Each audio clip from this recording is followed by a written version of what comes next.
नमस्कार, मेरा नाम है दिव्यांश और आप देख रहे हैं दी लल्लन टॉक।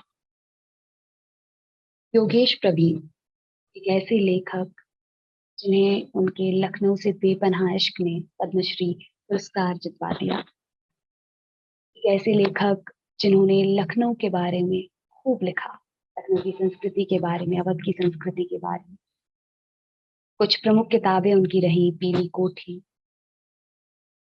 बहारे अवध, लखनऊ नामा आदि। तो कहते हैं कि लखनऊ को अगर उनकी तरह से नहीं समझा, उनको नहीं पढ़ा, तो शायद लखनऊ को समझना असंभव सा है। दुख की बात यह है कि 12 अप्रैल की दोपहर उनका देहांत हो गया, संभवतः हृदयाघात हुआ। आज हमारे साथ मौजूद हैं हिमांशु वाजपेयी, जो योगेश प्रवीण के शिष्य हैं, अध्येता हैं और किस्सा किस्सा लखनऊ के लेखक भी हैं। हिमांशु वाजपेयी से जानेंगे योगेश प्रवीण जी के बारे में। हिमांशु जी, सबसे पहले ये बताइए कि कितना बड़ा नुकसान है लखनऊ के लिए, साहित्य की दुनिया के लिए, योगेश प्रवीण जी का यूं चले जाना। देखिए, आम तौर पर ऐसा होता है कि जब कोई बहुत आत्मीय शख्स या इतना बड़ा आदमी जिसके योगदान से हर एक शख्स लाभान्वित हुआ है, उसके बारे में बोलते हुए कई बार लोग ये कहते हैं कि मैं निःशब्द हूँ या बोला नहीं जा रहा, और वो भी सही कैफियत होती है। लेकिन मेरा मन ये कर रहा है इस वक़्त कि मैं योगेश जी के बारे में बोलता ही रहूँ। मतलब मैं इतना बोलूँ उनके बारे में और एक-एक इंसान को ये बताऊँ कि किस शख्स को हमने आज खो दिया, और ख़ास तौर पे लखनऊ के लिए तो इतना बड़ा नुकसान है कि क्या कहा जाए, मतलब उनके जैसा इंसान ना तो लखनऊ में पहले कभी हुआ था, ना लखनऊ में उनके बाद कभी होगा। यानी वो अपनी परंपरा के अकेले शख्स थे। वो इस तरह के आदमी थे, और ये जब मैं कह रहा हूँ तो भावुकता में नहीं कह रहा हूँ। उनका जो योगदान है लखनऊ के लिए, जो खिदमत है उनकी लखनऊ के लिए, शहर से इश्क करना क्या होता है, मतलब योगेश प्रवीण की पूरी जिंदगी एक प्रेम पत्र है लखनऊ के नाम। उन्होंने खुद तो इश्क किया ही, उन्होंने अपने इश्क को इस कदर इस तरह से इजहार किया कि एक आलम को लखनऊ का सौदा हो गया, एक आलम लखनऊ से प्यार करने लगा। ये उनकी बहुत खास बात थी। मैं ये दावे से कह सकता हूं कि अपनी जिंदगी में योगेश प्रवीण ने अपने लेखन के जरिए, अपनी शख्सियत के जरिए, अपने जीवन के जरिए जितने लोगों को लखनऊ से प्यार करवाया, उतना न तो उनके पहले कोई करवा पाया, ना उनके बाद कोई करवा पाया। तो लखनऊ के लिए तो मतलब आम तौर पर लोग ये कहते हैं कि लखनऊ को जानने वाला नहीं रहा, लखनऊ का बेटा नहीं रहा। हम ये कहते हैं कि लखनऊ अनाथ हो गया। हम लोग लखनऊ पे इतराते हैं। लखनऊ अगर किसी पे इतराता था तो वो योगेश प्रवीण था। यानी लखनऊ खुशकिस्मत था। लखनऊ अगर कोई शख्स होगा तो वो अपनी खुशकिस्मती पे नाज करता होगा कि एक इंसान हमारे पास ऐसा है, योगेश प्रवीण, जो दुनिया में किसी शहर के पास नहीं है। जो दीवानगी एक शहर से इश्क की जो दीवानगी होती है, वो अगर किसी को देखनी थी तो वो योगेश प्रवीण में देखनी चाहिए उसे। तो बहुत बड़ा नुकसान, और ऐसा नुकसान कि लखनऊ की जब बात होगी तो यानी ये भी उन्हीं के हिस्से में आया कि एक शहर के पर्याय वो किस कदर हो गए कि आप लखनऊ पर बात करें तो आप योगेश प्रवीण पे बात करें, ऐसा हो ही नहीं सकता अगर उन पे बात ना करें। लखनऊ के बारे में बहुत बड़े बड़े लेखकों ने लिखा है, बहुत अलग अलग तरह से लिखा है। ऐसे में योगेश प्रवीण जी का जो लेखन है उसे आप किस तरह से देखते हैं? देखिए, ये बात सही है कि लखनऊ के बारे में अब्दुल हलीम शर्र ने भी लिखा, जाफर हुसैन ने भी लिखा, अमृतलाल नागर ने भी लिखा, केपी सक्सेना ने भी लिखा, मनोहर श्याम जोशी ने भी लिखा। लेकिन मैं पूरी जिम्मेदारी से ये बात कहता हूं कि ये सारे लेखक, हो सकता है कि लिटरेचर में इनका इनका मकाम योगेश जी से बड़ा हो, लेकिन जब लखनऊ से इश्क की बात आएगी और जब लखनऊ पे लिखने की बात आएगी तो योगेश जी सबसे पहले हैं। और मैं आपको इसका एक छोटा उदाहरण बताता हूँ। लखनऊ वो शहर है जिसके बारे में शायरों ने बहुत शायरी की, तमाम शेर मैं आपको बैठे बैठे कम से कम 50 शेर सुना सकता हूँ धारा प्रवाह जबानी तौर पे, लखनऊ पे जो बड़े शायरों ने कहे। लेकिन जो शेर लखनऊ में एक रिक्शे वाले से लेकर और एक सबसे बड़े आदमी तक पहुंचा, यानी सबसे बड़े जो पदवी में, ओहदे में, जिसे हम सबसे बड़ा मानते हैं, जिसके सर पे उजाला है, तो वो योगेश प्रवीण का ही वो कथा है कि लखनऊ है तो महज गुंबदो मीनार नहीं, सिर्फ एक शहर नहीं, कूचा बाजार नहीं, इसके दामन, इसकी गलियों में फरिश्तों के पते मिलते हैं, इसके दामन में मोहब्बत के फूल खिलते हैं। तो ये योगेश प्रवीण का जो कथा है, यही है लखनऊ की पहचान। और इसी तरह से जितने लोगों ने लिखा, वो सबका लिखा हुआ लखनऊ पे उसकी एक अहमियत है।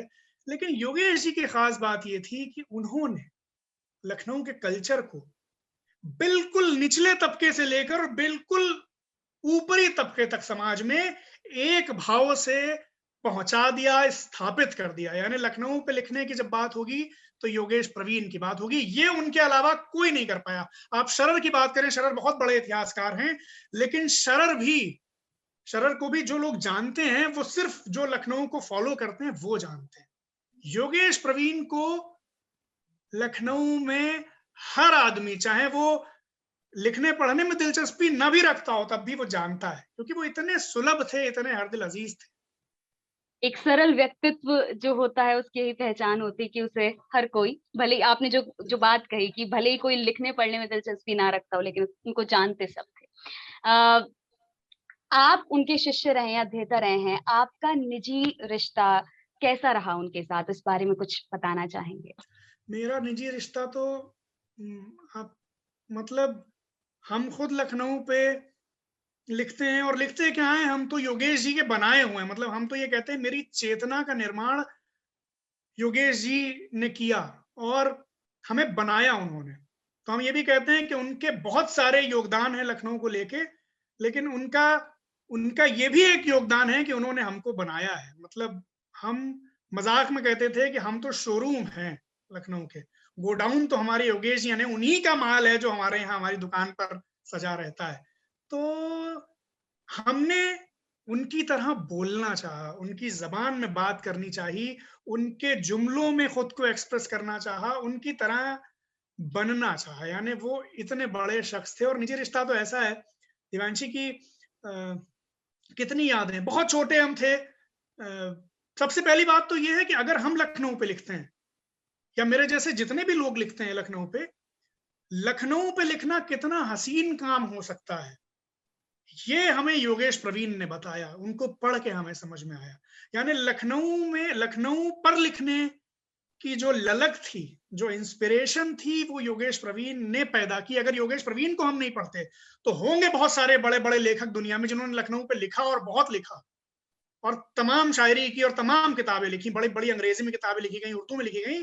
लेकिन अगर योगेश प्रवीण ना होते तो हिमांशु वाजपेयी ना होते। यानी लखनऊ पर लिखना है, ये योगेश प्रवीण से हमें समझ में आया। और दूसरी बात ये कि बहुत छोटे से हम थे स्कूल में, और उनके पास चले जाते थे कि सर वो फसाना या आजाद नहीं मिल रही है, और प्रेमचंद ने, हमने सुना कि उसका हिंदी ट्रांसलेशन किया था, कैसे मिलेगी? अरे हिमांशु चले जाओ ऊपर, वो कमरे में साइड में रखी है, बाई तरफ उठा लो, ले आए। हाँ ले जाओ पढ़ो। सर वो वाजिद अली शाह की किताब नाजो और बनी नहीं मिल रही है। अरे अभी देखो मिलती है, ढूंढी, उन्होंने निकाली अपनी अलमारी से, ये ले जाओ। तो कितनी चीज, या अभी तक ये सिलसिला तो अभी तक चलता रहा कि अब लोगों को ये लगता है चूंकि हमने एक किताब लिख दी तो हमें बड़ा लखनऊ का ज्ञान हो गया। सच बात यह है कि हम कहीं फंसते थे तो सीधे योगेश जी को फोन करते थे कि सर वो कहाँ है, ये खिरनी वाली गली कहाँ है, या अखाड़ा भीम कहाँ है, ये मुफ्ती गंज कहाँ है। और वो सीधे फोन पर अवेलेबल थे और बताते थे। और बाकायदा एक उदाहरण और है, वो कितने बड़े आदमी थे, दो उदाहरण बल्कि। एक बार उन्होंने हमसे पूछा किसी एक जगह के बारे में, हिमांशु तुम राजा बाजार में रहते हो, वहीं कहीं पर इसका जिक्र मिलता है। तो हमने कहा सर मुझे तो नहीं पता है, लेकिन जो बुजुर्ग लोग हैं उनसे पूछ लेंगे मोहल्ले में। तो बोले नहीं हम आएंगे तुम्हारे साथ, और हम भी चलेंगे, और हम भी पूछेंगे, समझेंगे। ये बात तब की है जब वो 75 साल के हो चुके थे। यानी 75 साल की उम्र में उन्हें नया सीखने की ललक थी। यानी वो 75 साल की उम्र में इतना नाम कमाने के बावजूद उन्हें ये नहीं था कि चूंकि हम योगेश प्रवीण हो गए तो हमें सब पता ही है। वो इसके लिए तैयार थे कि वो जाएंगे और पूछेंगे कि ये कहाँ है। या दूसरी बात कि जैसे कभी अगर कोई शेर सुनाया, हमसे कहते तो शेर सुनाओ, और कुछ हमने सुनाया जो उन्होंने नहीं सुना था, हालांकि ऐसा बहुत कम होता है। योगेश प्रवीण तो मतलब शेर व शायरी का इंसाइक्लोपीडिया, लखनऊ का इंसाइक्लोपीडिया, लखनऊ की एक एक गली का एक एक, हम तो कहते हैं जर्रे जर्रे का। यानी अगर लखनऊ की किसी सड़क पर कोई, जिसको हम गुम्मा कहते हैं लखनवी जबान में, गुम्मा भी पड़ा हुआ है, तो योगेश प्रवीण यही बता देंगे कि वो गुम्मा किस लिए पड़ा हुआ है।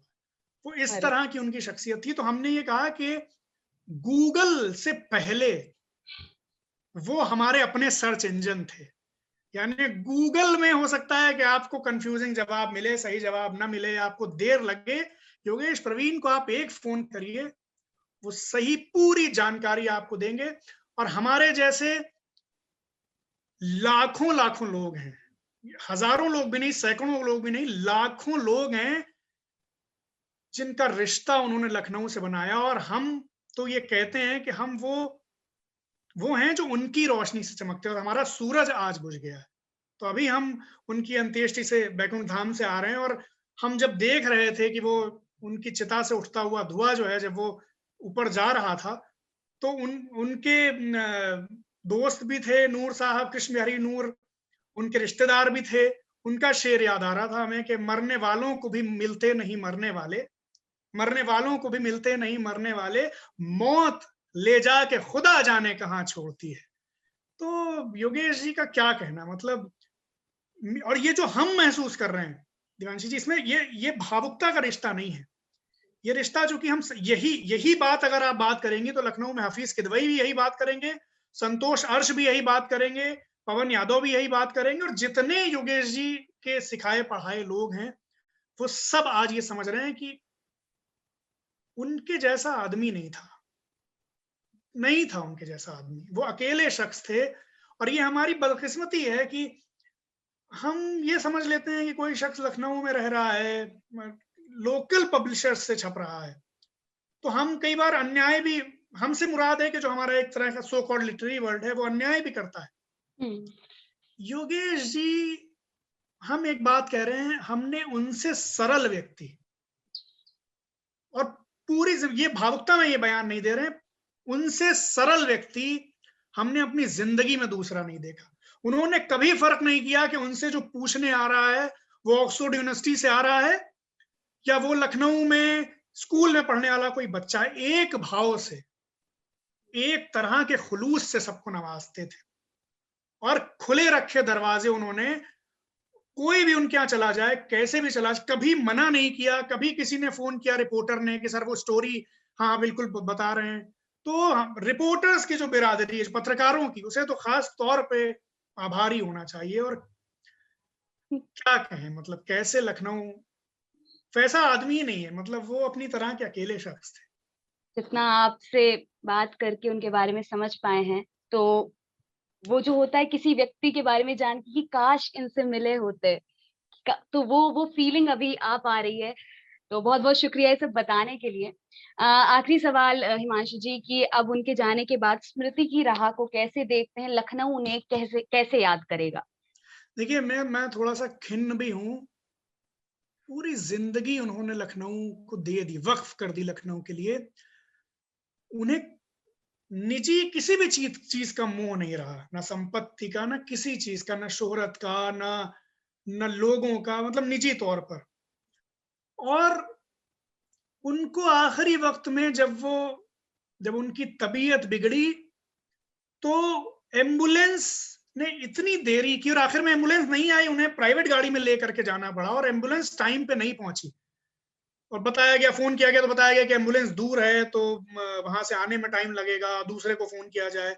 मेरा ये कहना है, अगर दूर भी थी तो दूसरी एम्बुलेंस की व्यवस्था की जाती है, और अगर दूसरी नहीं थी तो पहले तो ये व्यवस्था सुधारनी चाहिए जिसमें एम्बुलेंस किसी को भी मिलनी चाहिए, यानी मरीज और मरीज में फर्क नहीं होता। लेकिन योगेश प्रवीण, लखनऊ में उनसे बड़ा आदमी कोई नहीं था। मतलब वो, अगर लखनऊ के जो सितारे हैं जो आपको दिखते हैं लखनऊ के आसमान पे चमकते हुए, उस उस सौर मंडल का सूरज थे वो, उनसे बड़ा आदमी कोई नहीं था लखनऊ में। अगर उनको बर वक्त एम्बुलेंस नहीं मिली तो इस पे क्या कहा जाए, कितना अफसोस किया जाए। लेकिन स्मृति की जहां तक बात है, मैं और मेरे जैसे बहुत सारे लोग ये चाहते हैं। योगेश जी की एक इच्छा थी कि उनका घर जो है रकाबगंज में पंचवटी, उसे एक म्यूजियम की तरह बना दिया जाए, जिसमें लखनऊ पर जो लोग रिसर्च कर रहे हैं या पढ़ते लिखते हैं वहां आए और वहां कुछ चीजें हों, उनकी किताबें हों, उनकी चीजें हों और भी चीजें हों और वहां आए। लेकिन वो उनके जीते जी नहीं हो पाया। उन्होंने कोशिश भी की और भी बहुत सारे लोगों ने कोशिश की। मैं ये चाहता हूं कि किसी बड़े संस्थान का नाम उनके नाम पर होना चाहिए, किसी यूनिवर्सिटी का नाम होना चाहिए, नई यूनिवर्सिटी का नाम होना चाहिए, हो पाए तो कोई एक नया संग्रहालय, लखनऊ का संग्रहालय बनाया जाए जिसका नाम हो डॉक्टर योगेश प्रवीण लखनऊ संग्रहालय या डॉक्टर योगेश प्रवीण अवध संग्रहालय, या जो राजकीय अभिलेखागार है उसका नाम ही कर दिया जाए डॉक्टर योगेश प्रवीण राजकीय अभिलेखागार। या कुछ नहीं हो सकता तो रकाबगंज चौराहा, उनके घर के पास का चौराहा है, उसका नाम डॉक्टर योगेश प्रवीण चौराहा होना चाहिए। और वो एक ऐसे शख्स हैं जिनके लिए अगर कुछ किया जाएगा तो किसी को आपत्ति नहीं होगी। अजात शत्रु, निर्विवाद, जिसके बारे में कोई एक सोचिए, अब तो ये ट्रोलिंग का दौर है, हर इंसान की मट्टी पलीत कर दी जाती है महान से महान आदमी की। योगेश प्रवीण इस दौर में भी अकेले शख्स हैं कि एक आदमी उनकी बुराई नहीं कर सकता। वो इस तरह के आदमी हैं। तो सरकार को जरूर ये करना चाहिए। और एक मेरी इच्छा और है कि जो उनकी किताबें पीछे कई मेरे पीछे लगी हुई हैं, उनकी किताबें, कुछ किताबें तो मिल जाती हैं, कुछ अप्राप्य हैं क्योंकि बहुत जमाने से वो लिख रहे थे। तो उनकी जितनी किताबें हैं सबको इकट्ठा करके कोई एक समग्र या रचनावली या ऑमनिबस टाइप का एक चीज बना करके और उसे महफूज करना चाहिए ताकि उनका साहित्य लोगों को मिलता रहे। और एक आखिरी बात जो हमें अपनी तरफ से बतानी है उनके बारे में, देखिए उनकी खास बात क्या है, उनके लेखन की खास बात क्या है। वो, उनकी जो भाषा थी और उनके जो सरोकार थे और उनकी जो चिंता थी, वो आम आदमी के लेखक थे। यानी वो कहते भी थे कि उन्होंने कभी तलवारें कितनी थी और पानदान कितने थे और घोड़े की टापें कितनी थी इसकी चिंता नहीं की।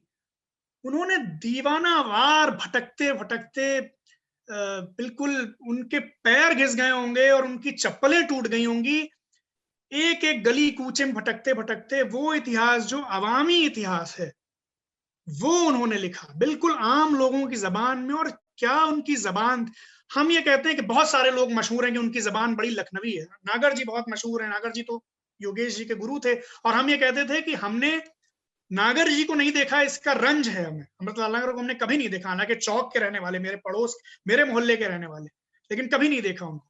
लेकिन नागर जी से न मिल पाने का मेरा जो रंज है वो योगेश जी से मिल के कम हो जाता है। तो नागर जी ने भी लखनवी जबान लिखी, केपी सक्सेना ने भी लिखी, लेकिन जो योगेश जी की जबान है वो आप पढ़िए, देखिए हिंदी में उर्दू किस तरह से मिल जाती है और किस तरह से घुल जाती है, जैसे दूध में शक्कर घुल जाती है। ये योगेश जी का कमाल है। और जो अवामी इतिहास उन्होंने लिखा वो उनका सबसे बड़ा कंट्रीब्यूशन है कि आम आदमी के हिस्टोरियन थे वो। और इसीलिए वो जिंदा हैं लखनऊ में और हमेशा रहेंगे कि जब नाम आएगा लखनऊ के इतिहास का तो योगेश प्रवीण का नाम आएगा, किसी का नाम उनसे पहले नहीं आ सकता। बहुत बहुत शुक्रिया हिमांशु जी। एक तो इतने बेहतरीन तरीके से उन्हें, शायद जिन लोगों को नहीं पता है उनके बारे में, वो जरूर जाएंगे और योगेश प्रवीण जी की जो आपने बताई है सारी चीजें उनसे रिलेट कर पाएंगे। और दूसरी चीज, हम उम्मीद करते हैं जो चीजें आप चाहते हैं कि हो और सब चाहते हैं ऐसा हो, वो जरूर हो। बहुत बहुत शुक्रिया यहाँ आने के लिए, हमसे बात करने के लिए। योगेश प्रवीण जी को शायद उससे बड़ी श्रद्धांजलि जिस तरह से आपने बयां किया उनकी सारी चीजें, बहुत बहुत शुक्रिया और थैंक यू।